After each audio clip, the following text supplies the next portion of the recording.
Good morning. ನಾವೀಗ ಬುಧವಾರ ಪೋಖ್ರಾದಲ್ಲಿದ್ದೀವಿ. ನಮ್ಮ ಎದುರುಗಡೆ ಒಂದು ಕಾಣಿಸ್ತಾ ಇರೋದೇ ಹೋಟೆಲ್ ರಾಣಿಬಾನ್ ಆರ್ಕೇಡ್ ಅಂತ. ನಾವೀಗ ಈ ಒಂದು ಹೋಟೆಲ್ಲು ಇಲ್ಲಿನ ಲೇಕ್ನ ಮುಂದೆ ಇದೆ. ಸೊ ನಾವೀಗ 6 ಜೀಪ್ಗಳಲ್ಲಿ ಇಲ್ಲಿಂದ ಪೋಖ್ರಾದಿಂದ ಜಾಮ್ಸನ್ಗೆ ಹೊರಡ್ತಾ ಇದ್ದೀವಿ. ಸುಮಾರು 160 ಕಿಲೋಮೀಟ್ರ್ ದೂರದಲ್ಲಿದೆ. ಅದಕ್ಕೆ ಒಂದು 6 ಗಂಟೆ ಕಾಲ ಪ್ರಯಾಣ ಇದೆ. ಸೊ ನಾವೆಲ್ಲ ಈಗ 6 ಜನ ಒಂದೊಂದು ಗಾಡಿನಲ್ಲಿ ಕೂತ್ಕೊಂಡು ಹೋಗ್ತಾ ಇದ್ದೀವಿ. ನಮ್ಮದು ಗಾಡಿ ಇದೇನೆ, ಸ್ಕಾರ್ಪಿಯೋ. ಎಲ್ಲರಿಗೂ ಸ್ಕಾರ್ಪಿಯೋ ಕೊಟ್ಟಿದ್ದಾರೆ.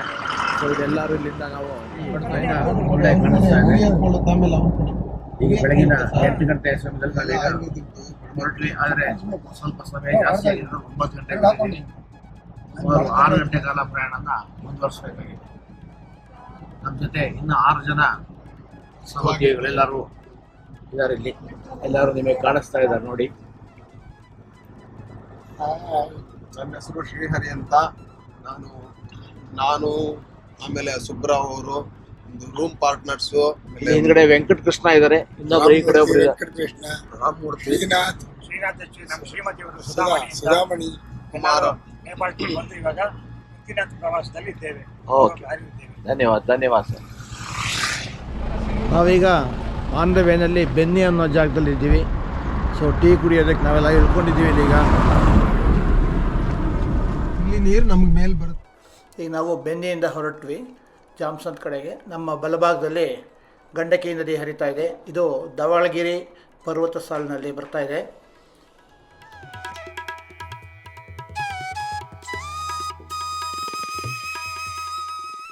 ಇದು ನೇಪಾಳದ ಅತಿ ದೊಡ್ಡ ನದಿ ಅನಿಸಿದೆ. ಇದು ಸುಮಾರು 3 ಆಳವಾದ ಕಣಿವೆಯಲ್ಲಿ ಹರಿಯುತ್ತೆ. ಅದರಲ್ಲಿ ದೊಡ್ಡ ಪರ್ವತಗಳಾದ ಧವಳಗಿರಿ, ಮಾನಸಲು ಹಾಗೂ ಅನ್ನಪೂರ್ಣ, ಇದು ಸುಮಾರು 8,000 ಅಡಿ ಎತ್ತರದ ಪರ್ವತದ ಬೇಸಿನಲ್ಲಿ ಹರಿತಾ ಇದೆ. ಇದನ್ನು ಕಾಳಿ ಗಂಡಕಿ ನದಿ ಅಂತಲೂ ಕರೀತಾರೆ. ಇದು ಮುಂದೆ ಭಾರತದ ಸೋನಾಪುರ ಅಂದಾಜಲ್ಲಿ ಹೋಗಿ ಸೇರಿಕೊಳ್ಳುತ್ತೆ. ನಮ್ಮ ಎಡಭಾಗದಿಂದ ಈಗ ನಮ್ಮ ಎಡಭಾಗಕ್ಕೆ ನದಿ ಈಗ ತಿರುಗಿಕೊಳ್ತು. ಉದ್ದಕ್ಕೂ ಪರ್ವತ ಸಾಲೆಗಳು ನಾವು ನೋಡೋದಕ್ಕೆ ಅತ್ಯಂತ ರಮಣೀಯವಾಗಿದೆ. ಬಹಳ ತುಂಬ ಚೆನ್ನಾಗಿದೆ. ಅದನ್ನು ಅಲ್ಲಿ ನೋಡದೇ ಅನುಭವಿಸಬೇಕು. ಹೇಳಿದ್ರೆ ನಮಗೆ ಅದನ್ನ ವರ್ಣಿಸೋದಕ್ಕೆ ಸಾಧ್ಯ ಇಲ್ಲ, ಅಷ್ಟು ಅದ್ಭುತವಾಗಿದೆ. ರೋಡು ರಿಪೇರಿ ಎಲ್ಲ ಆಗ್ತಾ ಇರೋದ್ರಿಂದ ತುಂಬ ಕಷ್ಟಕರವಾದ ಒಂದು ರೋಡನ್ನ ಈಗ ನಾವು ದಾಟ್ತಾ ಇದ್ದೀವಿ. ನೋಡಿ ಹೇಗಿದೆ ರೋಡು ನಮ್ಮ ಮುಂದೆ ತೋರಿಸ್ತೀನಿ ನಿಮಗೆ. ಈಗ ನೋಡಿ ನಮ್ಮ ಎಡಭಾಗದಲ್ಲಿ ಕಾಣಿಸ್ತಾ ಇರೋದು ರೂಪ್ಸೆ ಫಾಲ್ಸ್.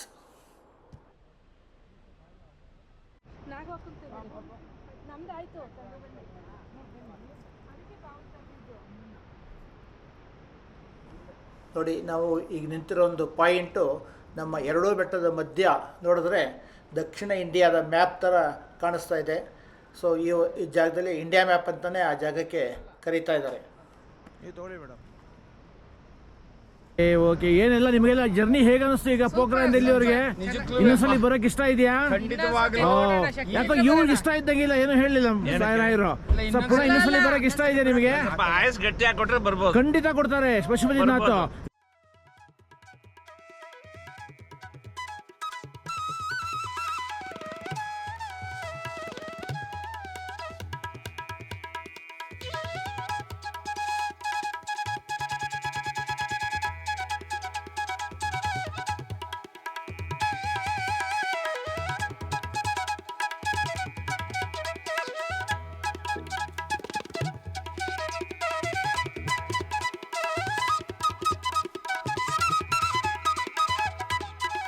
ನಾವೀಗ ಈ ಜಾಗ ನೋಡ್ತಾ ಇದ್ದೀವಲ್ಲ, ಇಲ್ಲಿ ನಮ್ಮ ಪರ್ಮಿಟ್ಗಳನ್ನ ತೋರಿಸ್ಬೇಕು.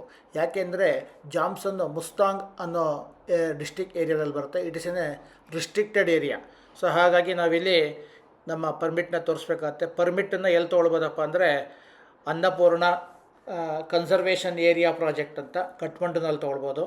ಅಲ್ಲಿಲ್ಲ ಅಂದರೆ ನಾವು ನೇಪಾಳ್ ಟೂರಿಸಮ್ ಬೋರ್ಡ್ ಅಲ್ಲೂ ಕೂಡ ಈ ಒಂದು ತೊಗೊಳ್ಬೇಕು. ಇದಕ್ಕೆ 200 ನೇಪಾಳಿ ರುಪೀಸ್ ಆಗುತ್ತೆ. ಸೊ ಅದನ್ನು ತೋರಿಸಿದ್ರೆ ನಮಗೆ ಮುಂದಕ್ಕೆ ಹೋಗೋದಕ್ಕೆ ಇಲ್ಲಿ ಬಿಡ್ತಾರೆ.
ನಾವೀಗ ಕಗ್ಬೆನಿ ಅನ್ನೋ ಜಾಗದಲ್ಲಿ ನಿಂತ್ಕೊಂಡಿದ್ದೀವಿ ನೋಡಿ. ಈಗ ಇದು ಕಗ್ಬೆನಿ. ಈಗ ಈ ಮುಂದಕ್ಕೆ ಹೋದರೆ ಅದು ಮುಸ್ತಾಂಗ್, ಅಪ್ಪರ್ ಮುಸ್ತಾಂಗಿಗೆ ಹೋಗುತ್ತೆ. ಬಲ್ಭಾಗಕ್ಕೆ ಹೋದರೆ ನಾವು ಮುಕ್ತಿನಾಥ್ ಕಡೆಗೆ ಹೋಗ್ಬೋದು. ನಾವು ಜಾಮ್ಸನ್ನಿಂದ ಈ ಕಗ್ಬನಿ ಅನ್ನೋ ದೂರಕ್ಕೆ ಒಂದು 10 ಕಿಲೋಮೀಟ್ರ್ ಬಂದ್ವಿ. ಈಗ ಇಲ್ಲಿಂದ ಪುನಃ ನಾವು ಮುಕ್ತಿನಾಥ್ಗೆ ಹೋಗ್ಬೇಕಾದ್ರೆ ಒಂದು ಕೆಳಗಡೆನಲ್ಲಿ ಒಂದು ಚಿಕ್ಕ ಹಳ್ಳಿ ಇದೆ, ಅದಕ್ಕೆ ರಾಣಿ ಪವ್ವ ಅಂತ ಹೇಳ್ತಾರೆ. ಸುಮಾರು ಇಲ್ಲಿ 10 ಕಿಲೋಮೀಟ್ರ್ ಹೋಗಬೇಕು. ಆ ನಂತರ ನಾವಲ್ಲಿ ಒಂದು ಮುಕ್ತಿನಾಥನಿಗೆ ಒಂದು 250 ಮೆಟ್ಲನ್ನು ಹತ್ತಿ ಹೋದರೆ ಮುಕ್ತಿನಾಥನ ದೇವಸ್ಥಾನ ಕಾಣಿಸುತ್ತೆ ನೋಡಿ. ನಾವೀಗ ಹತ್ಕೊಂಡು ಮೇಲೆ ಹೋಗ್ತಾ ಇದ್ದೀವಿ.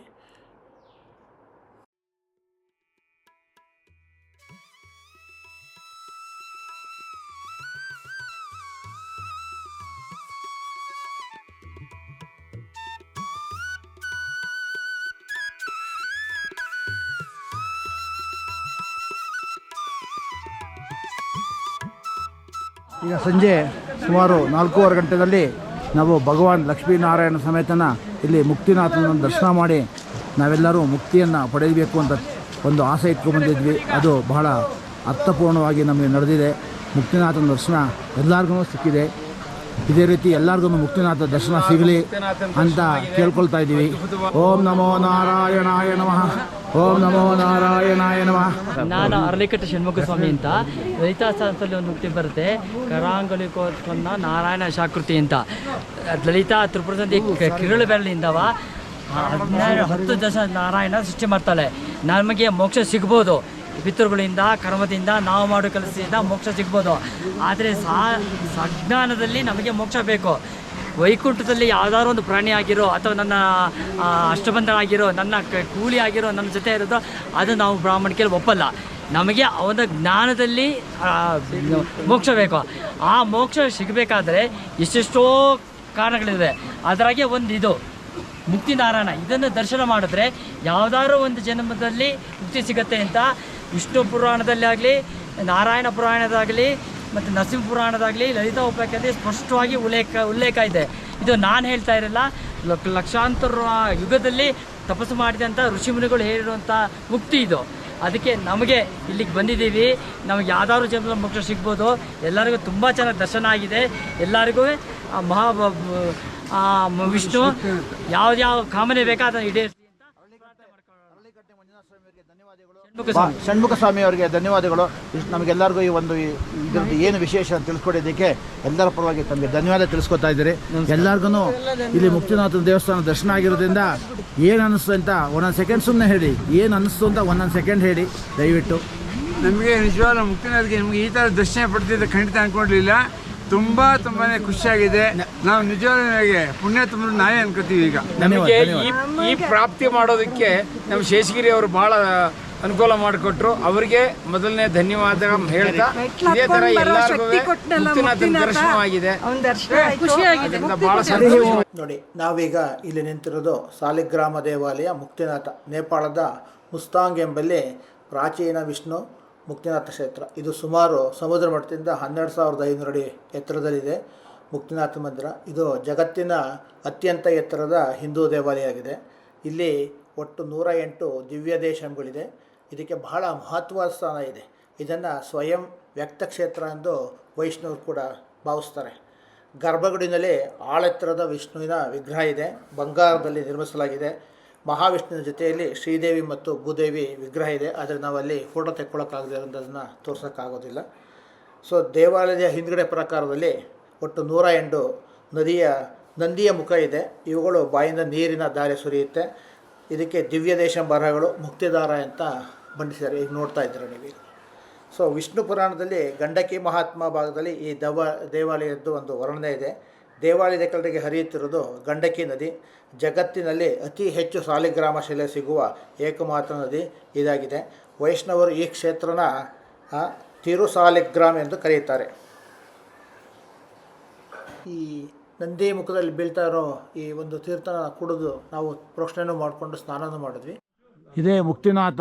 ವೆಲ್ಕಮ್ ಟು ಮುಕ್ತಿನಾಥ ಟೆಂಪಲ್ ಅಂತ ಹಾಕಿದ್ದಾರೆ. ನಾವು ಕೂಡ ಈಗ ಈ ಮುಕ್ತಿನಾಥನ ಸನ್ನಿಧಿಯಲ್ಲಿ ದರ್ಶನ ಮಾಡಿಕೊಂಡು ಮುಕ್ತಿಯನ್ನು ಪಡೆದಿದ್ದೀವಿ ಅಂತ ತಿಳ್ಕೊಂಡಿದ್ದೀವಿ. ದಿವ್ಯ ದರ್ಶನ ಆಯ್ತು ನಮಗೀಗ. ಈ ಮುಕ್ತಿನಾಥನ ಪರ್ವತಗಳ ಸಾಲಿನಲ್ಲಿ ಮಹಾಸಿದ್ಧರು ತಪಸ್ಸು ಮಾಡ್ತಿದ್ರು ಅಂತ ವೈಷ್ಣವ ಗ್ರಂಥಗಳು ಹೇಳುತ್ತವಂತೆ. ಹಾಗೆ ಇಲ್ಲಿನ ಟಿಬೆಟ್ಟಿನ ಬೌದ್ಧ ಗುರು ರಿಂಪೋಚಿ ಅಂದರೆ ಪದ್ಮಸಂಭವ ಇಲ್ಲಿ ತಪಸ್ಸು ಕುಳಿತಿದ್ರು ಅಂತ ಪ್ರತೀತಿ ಇದೆ. ಸೊ ಇದು ಮುಕ್ತಿನಾಥನ ಮುಖ್ಯ ದ್ವಾರ. ಈಗಷ್ಟೇ ಏನಾದರೂ ಭಕ್ತಿಪೂರ್ವಕವಾಗಿ ಕಣ್ಣಲ್ಲಿ ಮುಕ್ತಿನಾಥನ ಕಣ್ತುಂಬಿಸ್ಕೊಂಡು ಬರ್ತಿರುವಂಥ ಯಾತ್ರಾರ್ಥಿಗಳಿಗೆಲ್ಲ ನಮಸ್ಕಾರ. ದಯಮಾಡಿ ಒಳ್ಳೇದಾಗ್ಲಿ, ನಿಮಗೂ ಎಲ್ಲರಿಗೂ ಒಳ್ಳೇದಾಗ್ಲಿ. ನಾವು ಮುಕ್ತಿನಾಥನ ಇಳಿದು ಬಂದಮೇಲೆ ಹಿಂದೆ ನಮಗೆ ಹಿಮಾಲಯದ ದಿವ್ಯ ದರ್ಶನ ಕಾಣಿಸ್ತಾ ಇದೆ. ಸುವರ್ಣ ರಜತ ದಿವ್ಯ ದರ್ಶನ. ಸೂರ್ಯ ಮುಳುಗ್ತಾ ಇದ್ದಾನೆ ಪಶ್ಚಿಮದಲ್ಲಿ. ಪೂರ್ವದಲ್ಲಿ ಈ ಒಂದು ಹಿಮಚ್ಛಾವಿತ ಬೆಟ್ಟದ ಮೇಲೆ ಅದು ಬಿದ್ದು ಸುವರ್ಣಮಯವಾಗಿ ಕಾಣಿಸ್ತಾ ಇದೆ. ಇಂಥ ಅದ್ಭುತ ಕಣ್ಣನ್ನು ತುಂಬಿಕೊಳ್ಳೋದಕ್ಕೆ ಆಹಾ ಸಾಲದು. ಆನಂದವೋ ಆನಂದ. ನಾವೀಗ ಮುಕ್ತಿನಾಥದಿಂದ ಕೆಳಗಡೆ ಬರಬೇಕಾದ್ರೆ ನಮ್ಮ ಎಡಭಾಗದಲ್ಲಿ ಗಂಡಕಿ ನದಿ ಹರಿತಾ ಇದೆ, ನೋಡ್ಬೋದು. ಹಾಗೆ ನೋಡಿ ಗಂಡಕಿ ನದಿ ಹರಿತಾ ಇದೆ. ಇಲ್ಲಿಂದನೇ ಸಾಲಿಗ್ರಾಮಗಳು ಉತ್ಪತ್ತಿ ಆಗುತ್ತಂತೆ. ಆದರೆ ಸಾಲಿಗ್ರಾಮ ಯಾವಾಗಲೂ ಸಿಗೋದಿಲ್ಲ. ಅದು ಕೇವಲ ಮಳೆ ಬಂದು ಆನಂತರ ನಿಲ್ಲುವಾಗ ಆ ಒಂದು ಮಳೆಯ ಫೋರ್ಸಿಗೆ ಕಲ್ಲುಗಳು ಬಂದು ಇಲ್ಲಿ ಸಿಗುತ್ತೆ. ಅದನ್ನು ಆವಾಗ ಸಾವಿರಾರು ಜನ ಇಲ್ಲಿ ಆರಿಸ್ಕೊಂಡು ಆ ಗಂಡಕಿ ನದಿಯಲ್ಲಿ ಆ ಸಾಲಿಗ್ರಾಮಗಳು ತರ್ತಾರೆ. ವಿವಿಧ ರೀತಿಯ ಸಾಲಿಗ್ರಾಮಗಳು ಈ ಒಂದು ನದಿಯಲ್ಲಿ ಸಿಗುತ್ತೆ. ಅದನ್ನು ಇಲ್ಲಿ ತಂದು ಮಾರಾಟ ಮಾಡ್ತಾರೆ.